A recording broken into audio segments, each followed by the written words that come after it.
क्या हम time travel कर सकते हैं?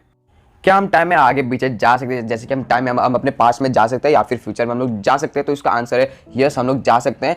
इसके सिर्फ दो है जिससे हम लोग टाइम ट्रैवल कर सकते हैं। जो अपना पहला है वो अपना ग्रेविटी और जो अपना सेकंड है वो अपना स्पीड। जैसे कि हम लोग जानते हैं कि टाइम जो है वो एक फोर्थ डायमेंशनल है, और जो अपना फर्स्ट जो होता है डायमेंशन वो होता है अपना एक लाइन, और जो अपना वो होता है सेकंड वो होता है एक वर्टिकली एक लाइन और एक हॉरिजॉन्टली लाइन। फिर उसके बाद आता है अपना थर्ड लाइन जो कि उसमें एक हम लोग बोलते हैं हम लोग उसमें डीपनेस, और एक जो होता है उसकी बाहरी मतलब उसमें गहराई और ऊंचाई भी होती है, तो इसको हम लोग बोल रहे हैं थर्ड डायमेंशन। बट हम अगर फोर्थ डायमेंशन की अगर बात करें तो वो है अपना टाइम, क्योंकि हम लोग टाइम में भी आगे पीछे जा सकते हैं। इसका प्रूफ भी हो चुका है। तो हम लोग अगर हम आइंस्टाइन की अगर द थ्योरी ऑफ रिलेटिविटी की बात करें तो वहाँ पे एक जो अपना पहला है वो है अपना टाइम डायलेशन, जो कि हम लोग जानते हैं। उसमें ये बताया गया कि जैसे जैसे हमारी जो स्पीड है अगर लाइट की स्पीड के वो अगर पास जाएगी तो वैसे वैसे हमारे लिए जो टाइम है स्लो वो होता जाएगा। एग्जाम्पल उन्होंने अपने बुक में the special theory of relativity में अपना एक वो भी दिया था, ट्विन पैराडॉक्स हम लोग उसको बोलते हैं। तो उसमें क्या हुआ था कि दो भाई थे, तो एक भाई था उसको मिली थी मान लो एग्जाम्पल सरकारी नौकरी, और जो अपना भाई सेकंड वो था एस्ट्रोनॉट, ठीक है। तो वो एक ऐसी स्पेस में बैठा जिसकी स्पीड लाइट की 99.99% थी, ठीक है।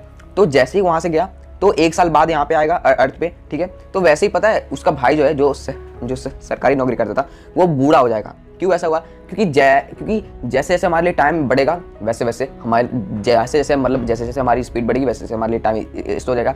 इसी फिनोमेना को हम लोग बोलते हैं टाइम डायलेशन, जो कि हमारा T = √1 - v²/c²। हम इस फॉर्मूले से निकालते कि हमारे टाइम कितना स्लो हुआ है।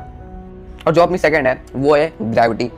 आइंस्टाइन ने हमें ये बताया था, और या फिर हमने ये बहुत बार ये भी हम लोग ने वो सुना होगा कि जैसे जैसे हम ब्लैक होल के पास जाएंगे वैसे वैसे हमारे टाइम स्लो हो जाएगा। बट ऐसा क्यों होता है? क्योंकि ब्लैक होल की जो ग्रेविटी होती है बहुत ज़्यादा होती है, और जो हम लोग जानते हैं कि वो स्पेस टाइम होता है, वो स्पेस टाइम ही ग्रेविटी होती है। तो स्पेस टाइम को जैसे ही जब कोई भी बड़ा ऑब्जेक्ट जितना बड़ा रहेगा उतना ज़्यादा उस स्पेस को बैंड करेगा, उतना ज़्यादा उस स्पेस को कव करेगा। तो जैसे ही वहाँ पे बहुत ज़्यादा कव हो जाता है तो फिर यहाँ से देखिए जब ऐसे कोई भी ऑब्जेक्ट यहाँ से पार करता है तो फिर वहाँ से ऐसे जाता है, मतलब थोड़ा कव होकर जाता है। तो हम अगर उसके हिसाब से अगर यहाँ पे देखें तो वो बिल्कुल वो स्ट्रेट जा रहा है, मतलब थोड़े से टाइम का वो आ रहा है, वहाँ पे फर्क आ रहा है। तो इसलिए हम लोग ये बोलते हैं कि अगर ग्रेविटी से भी मतलब होती है टाइम स्लो होती है। तो इसका मतलब हम अगर एक ऐसी अगर स्पेसिफिक हम अगर वो बना ले कि उसकी जो स्पीड है वो लाइट की स्पीड के आसपास हो, तो ऐसा नहीं हो सकता, क्योंकि हम लोग लाइट की स्पीड को कभी भी अचीव नहीं कर सकते, क्योंकि लाइट की स्पीड से वही ऑब्जेक्ट चल सकते हैं जिनके पास मास ना हो। इसका सीधा सा मतलब है कि अगर जिस ऑब्जेक्ट के पास अगर मास ना हो तो वो हमेशा लाइट की स्पीड से ही चलेगी, क्योंकि इस यूनिवर्स में ऐसा कोई भी ऑब्जेक्ट एग्जिस्ट नहीं करता है जिसके पास मास भी ना हो और उसके पास एनर्जी भी ना हो। और फोटोन्स के पास मास नहीं होता है, तो इसलिए वो लाइट की स्पीड से ट्रैवल कर पाता है। तो इसलिए हम लोग को एक ऐसा स्पेसिफिक वो बताना पड़ेगा जिसका मास 0 हो, तभी हम लोग लाइट की स्पीड को अचीव कर सकते हैं। बट ऐसा होना इम्पॉसिबल है, क्योंकि यहाँ पे फिजिक्स के लॉस टूट जाएंगे अगर हम लोग ऐसा वो करेंगे तो, और फिजिक्स अपने लॉस को टूटने नहीं देगा। तो इसलिए हम लोग कभी भी लाइट की स्पीड को अचीव नहीं कर सकते। अगर हम कुछ लाइट के बारे में अगर बेसिक्स हम अगर जानते हैं तो जो लाइट है वो 1.24 सेकंड में अपने मून तक पहुंच जाएगी, मतलब 3,84,000 किलोमीटर वो सिर्फ 1.24 सेकंड्स में कवर कर लेगी। मीन्स कि लाइट की स्पीड बहुत ज़्यादा होती है, हम लोग जानते हैं पहले से ही 3 × 10⁸ मीटर/सेकंड। और लाइट को सन के पास पहुँचने में बस 8.30 मिनट्स लगते हैं। और जो अपना सबसे पास स्टार है वो है प्रॉक्सिमा, जो कि हमसे 4.3 लाइट ईयर दूर है। अभी लाइट ईयर क्या होता है? बेसिकली लाइट ईयर वो होता है कि मतलब लाइट एक ईयर में कितना ट्रैवल। अगर लाइट एक साल तक अगर करती है ट्रैवल तो मतलब वो 1 लाइट ईयर हो गया। और जैसे कि लाइट की स्पीड है 3 × 10⁸ मीटर/सेकंड, तो उस हिसाब से हम अगर देखें तो लाइट जो है एक साल में 1 ईयर में वो 9.5 ट्रिलियन किलोमीटर चल चुकी है, मतलब 9.5 ट्रिलियन किलोमीटर ट्रैवल कर चुकी है।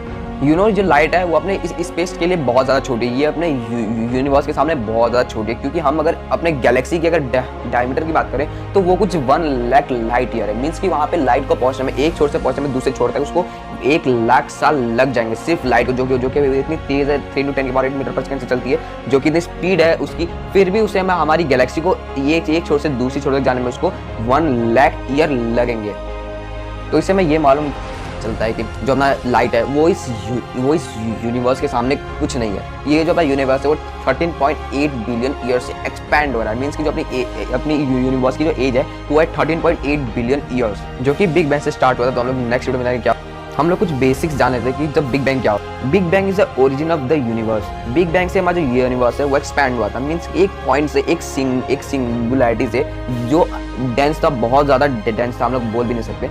तो फिर वो इतना ज़्यादा डेंस था तो उसमें एक्सप्लोजन हुआ, फिर वो एकदम से फट गया, फिर वहाँ से जो अपना यूनिवर्स है वो एक्सपैंड होने लगा। तभी हमारे पास मतलब तभी टाइम बना और टाइम के साथ वो स्पेस बना, तो इसलिए हम लोग बोलते हैं स्पेस टाइम, साथ में बोलते हैं स्पेस को। और ये सारी जो बातें हैं और ये जो थ्योरी है द बिग बैंग थ्योरी, ये हॉकिंग ने दी थी, तो उनकी एक बुक भी बहुत अच्छी है, a brief history of time, जो कि आपको जरूर पढ़नी चाहिए अगर आपको फिजिक्स में इंटरेस्ट है तो।